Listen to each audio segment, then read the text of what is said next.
Quand on vient au musée, qu'est-ce qu'on peut trouver dans la collection en rapport avec l'uranium? Alors on a une salle consacrée exclusivement aux minéraux uranifères, qui est à part dans le musée, dans laquelle on va trouver une grande partie de la collection de la Kojima, qui nous avait été léguée en 1996, qui s'est agrémentée par la suite de dons de particuliers, comme la collection de M. Ventena, qui nous arrivait en 2011, avec quelques minéraux endémiques, comme la comprégnacite. On a ici des échantillons qu'on trouve très rarement, et puis d'autres avec des noms un peu plus exotiques, comme la cuproslodostite, qui est du cuivre, et Slodowska, c'est par rapport à Marie Curie. Par exemple, on a de très beaux échantillons, toujours de tuniques, qui sont remarquables ici cristallisés, notamment tout cet échantillonnage représente un petit peu tout ce qu'on va trouver chez ce phosphate, qui est un phosphate qui a une petite particularité, c'est qu'il réagit aux ultraviolets, qui permet de le reconnaître assez facilement dans la mine. Dans le musée d'Ambazac, on trouve des minéraux, mais pas seulement. On trouve aussi tout ce qui va autour dans le monde de la géologie, et notamment des minéraux radioactifs. Alors, effectivement, les minéraux radioactifs sont perceptibles de la surface. Il y a eu des prospections de surface pour déterminer les endroits où on trouvait de l'uranium. Notamment, le plus connu, c'est le compteur Gégère, peut-être.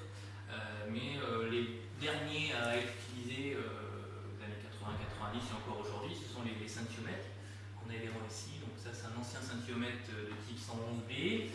Mais on a également tout ce qui a permis de faire la prospection de surface avec les gammamètres, les radiamètres, qui permettent de réceptionner les chocs, puisqu'il émane de ces minéraux uranifères des radiations qui sont perceptibles. Il y a 3 rayonnements, alpha, bêta, gamma, et on peut les recevoir en surface et même en profondeur dans les mines pour les retrouver et ensuite exploiter les endroits où il y a de grosses concentrations. Alors, vous avez ici le principal minerai d'uranium, qui est donc la pêche blinde, qu'on a trouvé notamment à la mine Henriette. Donc c'est ce petit minéral noir couleur de pois, pêche blinde. On peut également trouver donc c'est un oxyde, on peut également trouver quelques phosphates hydratés, comme l'autunite et la chalcolite.